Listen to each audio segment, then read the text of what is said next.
나도 그만큼의 자유만을 가져라. 라고. 누가? 내 이성이. 야야야야. 야. 성호야. 아리야. 너 모든 것에 대한 권리 있다고 너 말이야. 다른 사람들 이렇게 막 죽이고, 상해 입히고, 막, 너 구금하고 이렇게 해야 되면, 저 사람도 너 죽일 수 있어. 저 사람도 너 때릴 수 있고, 저 사람도 널 구금할 수 있어. 너 그러지 말고, 다른 사람에게 누가 다른 사람이 너 죽이는 거 하지 말라고 그러잖아. 너 다른 사람한테 나 때리지 말라고 하잖아. 날 구금하지 말라고 하잖아. 나 투옥시키지 말라고 하잖아. 그러면 너도 그렇게 다른 사람 죽이지 말고, 다른 사람 막 때리지 말고, 다른 사람한테 폭력 행사하지 말고, 남 가두지 말고, 그 외에 너가 하고 싶은 자유를 누리도록 해봐. 라고. 그러면 평화가 오지 않을까? 그러면 평화가 올 거야. 라고 내 이성이 나에게 그렇게 이야기하더라는 거죠. 그래서 타인에게 허락한 자유만큼, 그만큼만 나도 타인에게 자유를 행사한다. 나도 힘을 행사한다. 남에게 피해 주지 않고. 이것이 제2의 자연법이 우리에게 이야기하는 거죠. 근데 이때 약간 조건이 있어요. 어떤 조건이냐면 제2의 자연법의 조건을 잠깐 이야기할게요. 자, 여기다가 써볼게요.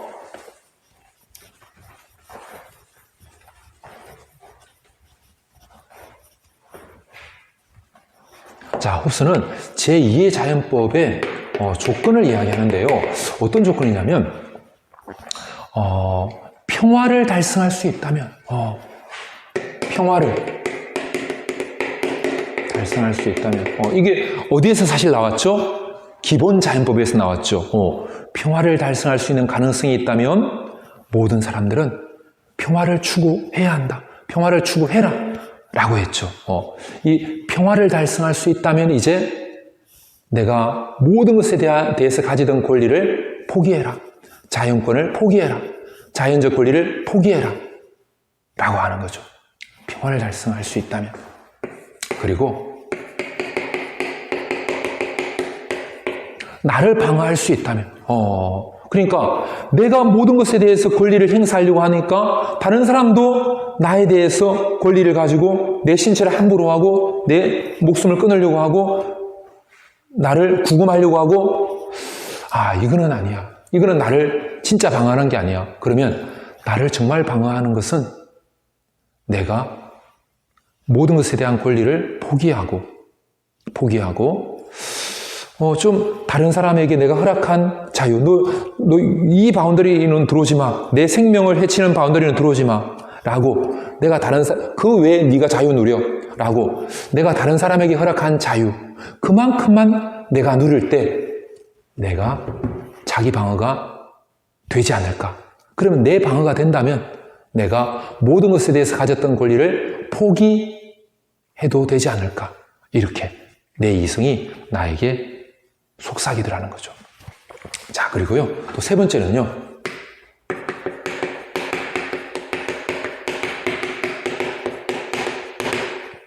나만 모든 것에 대한 권리를 나만 포기하고, 나는 포기했는데, 그래서 나는 포기해가지고, 다른 사람 이렇게, 너무 춥더라도, 저 사람 따뜻한 옷 가지고 입고 있는데, 그거 안 빼앗고,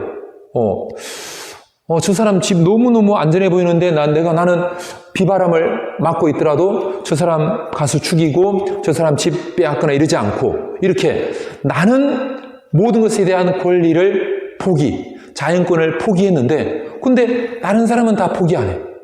나만 포기했어.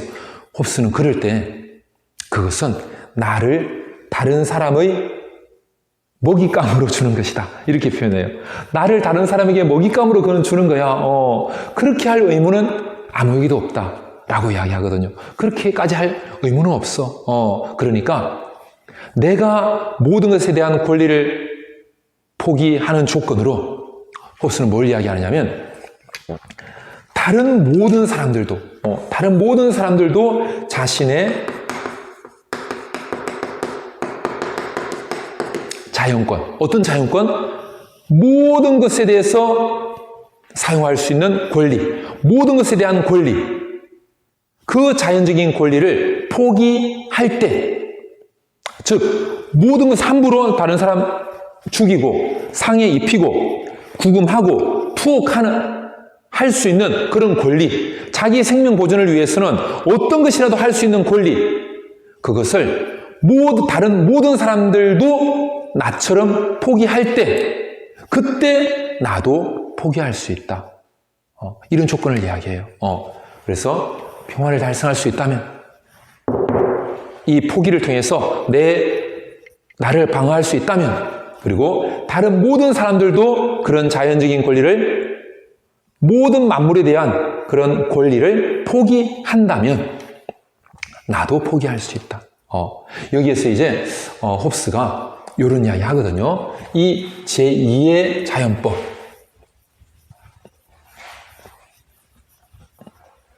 자연법 중에 이 제2의 자연법을 홉스가 이렇게 표현해요. 요거를 그 성경에 보면 그 복음서라고 있거든요. 뭐 마태복음, 마가복음, 누가복음, 뭐 요한복음, 요거를 사복음서라고 하는데, 거기에 보면 예수님이 산에 올라가셔가지고 사람들에게 정말 귀한 말씀을 해주셨다. 이렇게 이제 나오거든요. 홉스가 그 이야기를 하면서 그 성경에 있는 구절을 인용을 해요. 어떤 거냐면, 다른 사람이 너에게 원하는 것을 너가 먼저 해줘라. 남이 너에게 원하는 것, 그걸 네가 먼저 해줘라.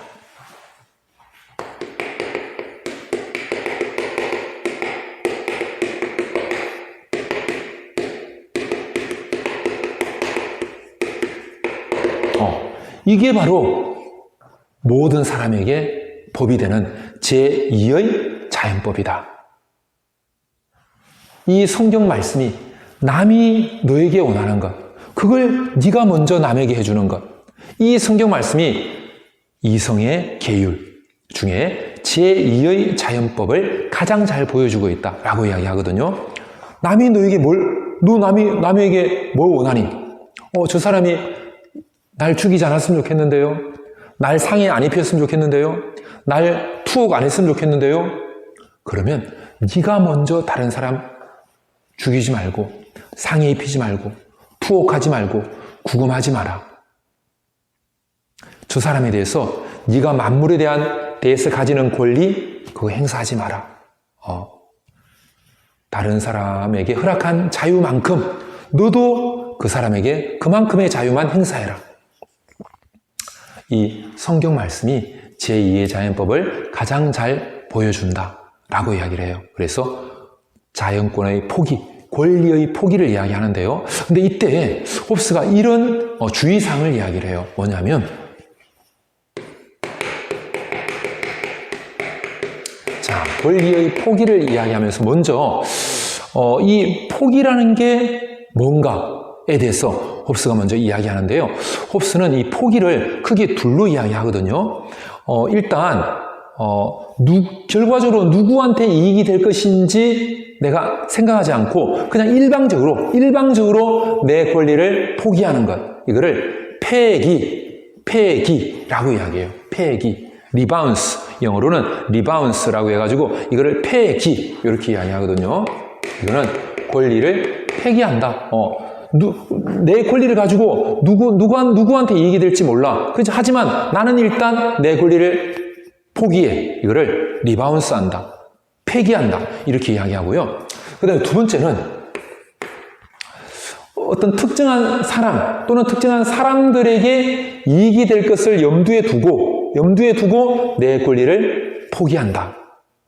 이것을 양도한다라고 이야기해요. 누구에게 양도한다? 그거는 그 사람 또는 그 사람들에게 이익이 될 것을 내가 염두에 두고 내 권리를 포기하는 거죠.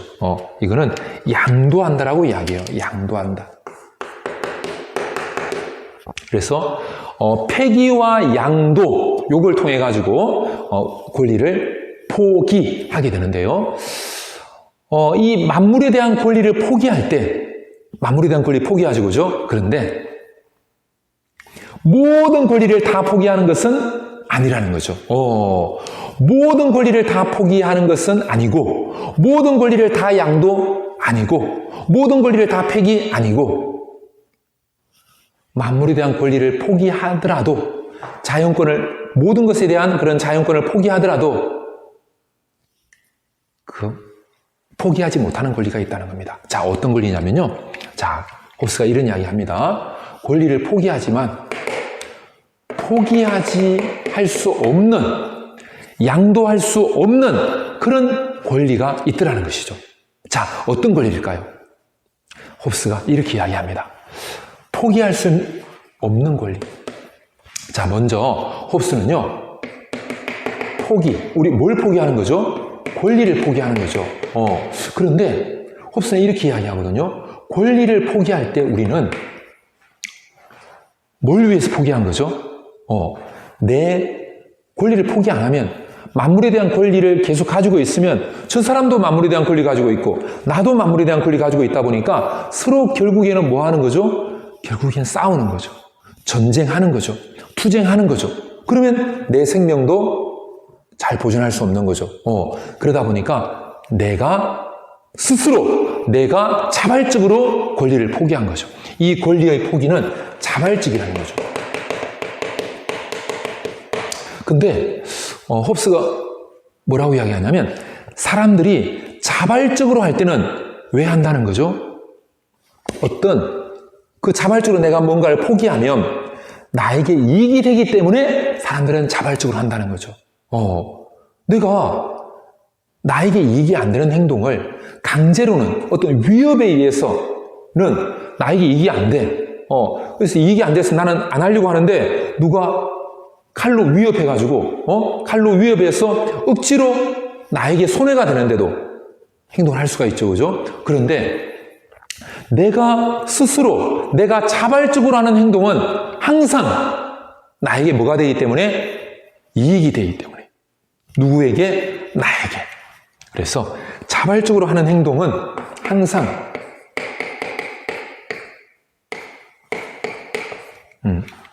나에게 이익이 되기 때문에 자발적으로 하더라는 거죠. 그러면 나에게 이익이 안 되면 하지 않는 거죠. 그러니까 자발적으로 권리를 포기할 때 그 권리 포기를 통해서 나에게 이익이 되기 때문에, 어떤 이익? 내 생명 보전, 나의 안전 방어, 나를 보호하는 것, 거기에 도움이 되기 때문에 내 권리를 포기한 것이죠. 이거를 홉스가 이렇게도 표현하거든요. 이 자기 이익을 다르게는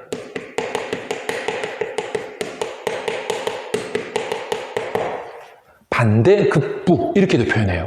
반대로 내가 포기했는데, 반대로 급부라는 것은 이거 준다는 뜻이거든요. 뭔가 나에게 오는 게 있다는 거죠. 반대로 내가 이거 포기하니까 나에게 오는 게 있어. 그게 뭐죠? 이익. 어떤 이익? 내 생명 보전의 이익. 내 생명 보존에 도움이 되도록 생활 수단을 안정적으로 확보하는 데 도움이 되는 것. 이게 반대 급부다. 이렇게 이야기하더라는 거죠. 그런데, 자, 홉스가 여기서 뭘 이야기하느냐면, 자, 이렇게 이익이 되고 반대 급부가 있어야 포기가 되는데, 어떤 게 있냐면,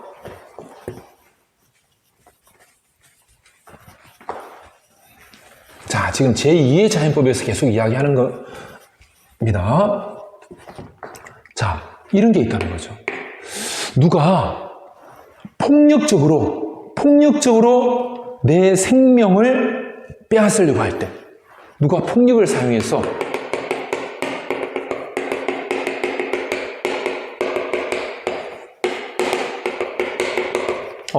누가 폭력으로 칼을 가져와가지고 나를 죽이려고 할 때, 내 생명을 빼앗으려고 할 때, 그러면 내 생명을 보존하기 위해서 내가 자연권을 포기했는데, 만물에 대한 권리를 포기했는데, 권리를 양도했는데, 나를 지금 죽이려고 하네? 그러면 내가 권리 포기한 목적이 다 없어지는 거죠. 나에게 아무런 이익이 안 되는 거죠. 이 생명의 위협은 나에게 아무런 이익이 안 되는 거죠. 그럼 나에게 이익이 안 되는데 어떻게 되죠? 자연권을 가지고 나를 죽이려고 하는 그놈에 대해서 뭐 하는 거죠? 저항하는 거죠. 나도 숨겨둔 칼을 들고 붙든지 아니면 도망을 가든지 해서 내가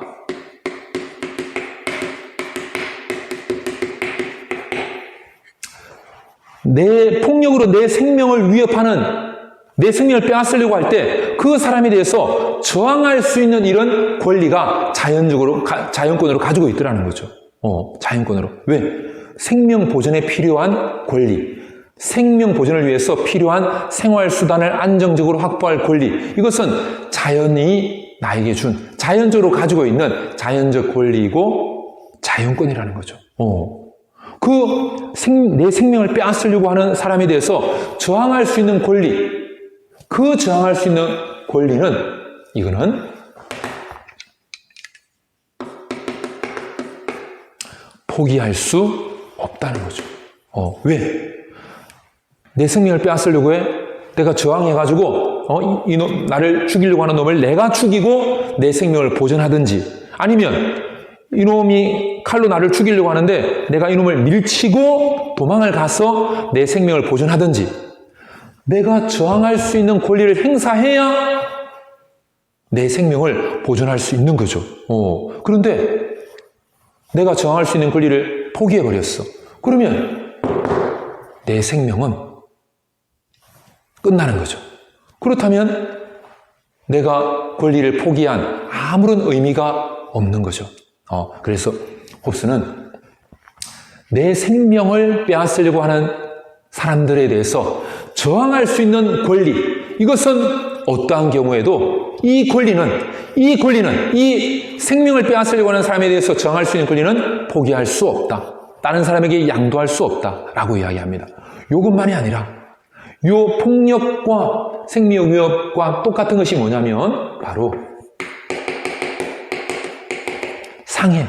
누가 나를 막 때리고 상해를 입히는데 홉스는 나를 지금 막 때리네? 근데 이 때리는 것으로 끝날지, 이 사람이 지금 나를 때린 다음에 결국에는 나를 칼을 꺼내서 나를 죽이려고 할 것인지 모른다는 거죠. 이 사람이 지금 어떤 생각 가지고 있는지 모른다는 거죠. 그러면 홉스는 이 사람이 지금 나를 상해 입히는 것, 나를 때리는 게 결국에는 나를 죽이려고 하는 기초 단계구나, 시작 단계구나, 이렇게 생각을 하고 그 상행에 대해서 뭐 해라? 저항해라. 역시 여기에 대해서도 나를 상해 입히려고 하는 사람에 대해서 저항하는 권리도 포기할 수 없다. 왜? 나를 상해 입혀가지고 그것이 뭐의 시작? 나를 죽이려고 하는 살해의 시작. 그렇다면 나를 죽이는데 권리 포기해서 나를 죽이는 것은 나에게 아무런 이익이 안 된다는 거죠. 그래서 상해에 대해서도 저항할 수 있는 권리, 그리고 나를 감옥에 넣고 나를 구금하는 것, 못 가게 내 자유를 묶어버리는, 구금하는 것, 이것도 나에게 이익이 안 된다. 아무런 이익이 안 된다고 본 거예요. 내가 감옥에 가 있고 내가 구금되어 있는 것, 나에게 아무런 이익이 안 된다. 그 이익이 안 되는 것에 대해서는 저항할 수 있는 권리를 행사해라.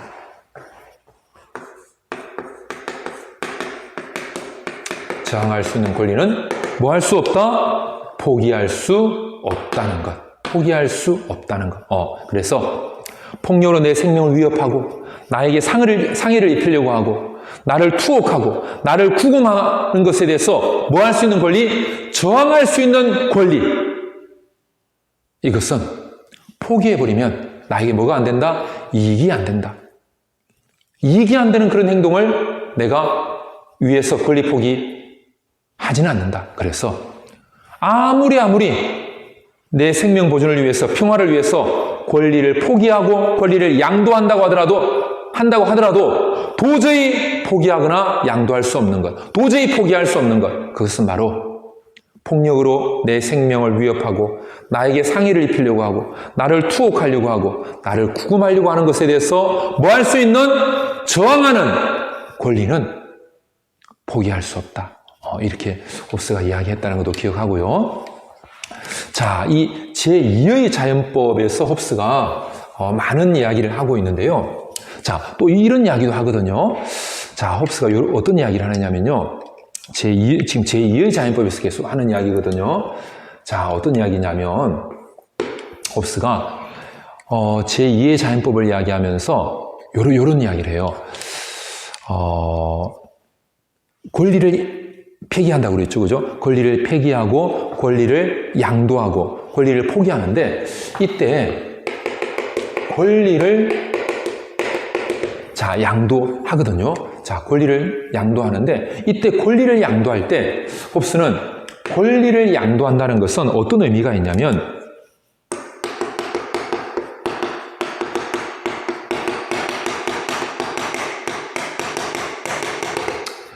내가 양도한 그 권리를 누릴 수 있는 수단도 양도하는 것이다 라고 이야기를 해요.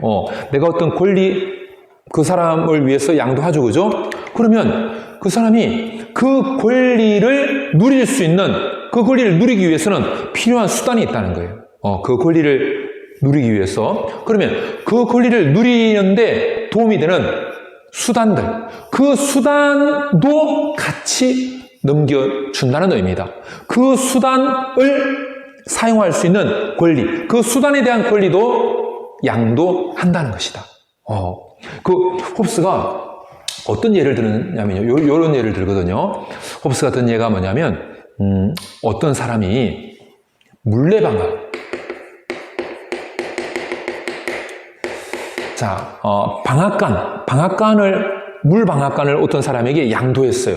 자, 이거 제가 물방앗간 가지고 있는 건데, 이거 제가 한 1년 사용해보니까 너무너무 좋은데요. 자, 이거 한번 제가 드릴 테니까 한번 써보세요. 라고 물방앗간을 양도했어요. 그러면 물방앗간을 했다면, 이 물방앗간 안에 물레방아를 돌릴 수 있는 뭐가 있는 거죠? 개울물이 있죠, 그죠?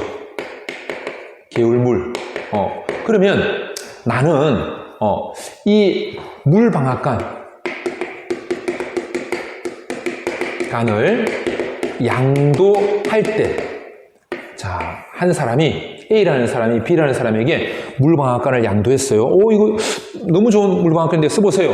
이때, 이 사람은 뭐까지 줬냐면, 그 물방앗간에 있는 물레방아를 돌릴 수 있는 개울물을 사용할 수 있는 그런 권리도 함께 양도했다.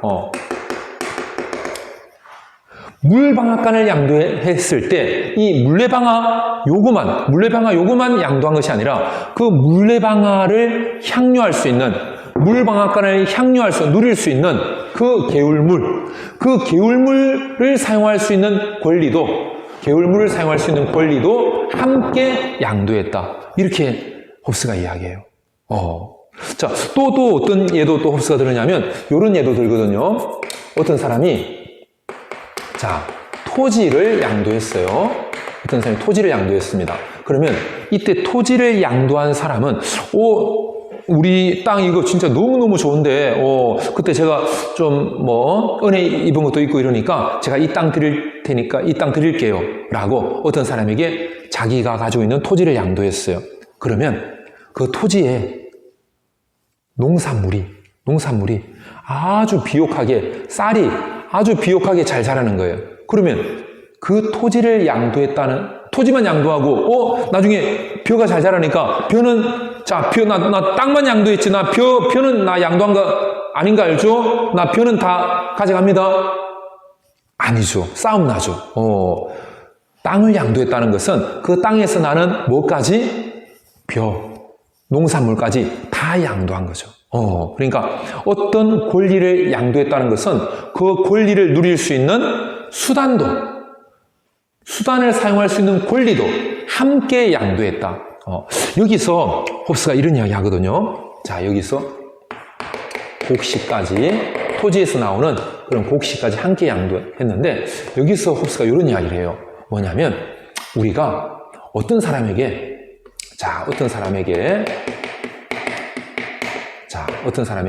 뭘 양도했냐면, 자, 양도를 합니다. 뭘 양도했냐면, 통치권. 자, 어떤 사람에게 이제 통치권을 다스릴 수 있는 권리를 양도를 했어요. 그러면 그 사람이, 통치권을 가진 그 사람이 그 통치권을 잘 향유할 수 있도록, 잘 누릴 수 있도록 수단도 함께 양도한 것이다. 이렇게 이야기를 해요. 그러니까 통치권을 잘 향유하려면 뭐가 필요하죠? 홉스는 일단 가장 필요한 것이 군대가 필요하다고 이야기해요. 군대. 군인이 있어야 나라를 지킬 수 있겠죠. 나라를 지키는 것, 이게 통치의 핵심이죠. 그러니까 군대를 유지하기 위해서는 뭐가 필요하죠? 세금이 필요하죠. 돈이 필요하죠. 돈. 그 돈을 마련하기 위해서, 군대를 유지할 수 있는 그 돈을 마련하기 위해서 백성들에게, 국민들에게 뭘 걷는 거죠? 세금을 걷죠. 그 세금을 거둘 수 있는 권한도 함께 양도한 것이다 라고 이야기한다는 거죠. 군대 유지를 위한 비용, 이걸 마련하기 위해서 국민들에게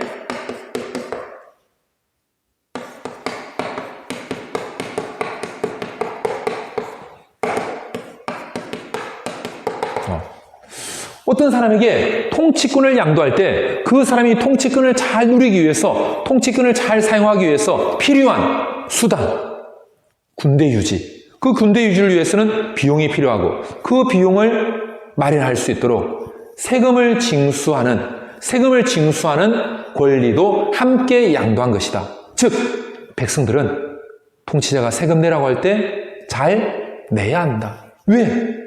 네가 그 권리를 양도한 것이기 때문에. 통치권 양도할 때 세금 걷는 권리도 양도하지 않았냐? 두 번째, 또 홉스는 이런 이야기도 하는데요. 통치권을 잘 향유하려고 하면 사람들이 어떤 법을 어겼을 때 그 법을 판단하고, 그 법에 따라서 적절하게 너는 사형, 너 저 사람 죽였으니까 너도 죽어, 사형. 너 도둑질했어, 너 3년 감옥에 가 있어. 사법 행정을 해야 되겠죠. 이 사법이 잘 움직여야 되는데요.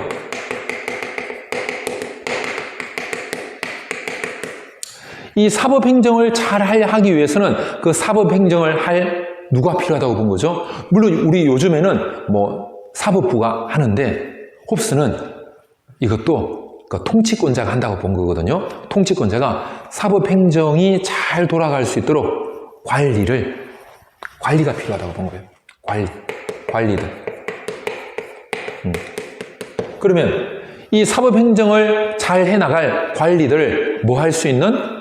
임명할 수 있는 권리. 요것도 이 사법 행정을 맡아서 하는 이 관리들을 임명하는 권리. 그 권리도 사람들이 통치자에게 뭐 했다? 양도했다. 그 사람에게 통치권을 양도할 때, 통치권 잘 향유하려고 하면 사법행정을 할 관리를 선별하고, 관리를 뽑아가지고 임명할 수 있는 권리도, 왜 당신하고 친한 사람한테 그 사법행정, 맡기는 거요? 내가 통치권만 양도했지, 그 사법행정 할 그 관리 임명하는 그 권리는 양도 안 했단 말이요. 이렇게 말할 수 없다는 거죠. 이렇게 말할 수 없어요. 내가 통치권을 양도할 때, 이 통치권을 잘 통치하기 위해서 사법행정을 할 관리도 그 관리를 임명할 권리까지 양도한 것이다. 이렇게 이야기하더라는 거예요. 그래서 제2의 자연법에서 권리의 포기를 이야기하는데, 그 권리의 포기에서 홉스는 권리를 향유할 수 있는 수단도 함께 양도한 것이다. 이런 이야기를 했다는 것도 기억하고요. 제2의 자연법에서 홉스가 좀 여러 가지 이야기를 하는데요. 것도 한번 이야기를 할게요. 자, 제2의 자연법에서 그 권리 포기에서 홉스가 이런 이야기도 해요. 뭐냐면 서로 나만 권리를 포기하는 게 아니라 나도 권리 포기, 저 사람도 권리 포기, 그래서 권리를 서로 양도하는 것에 대해서 이야기하거든요.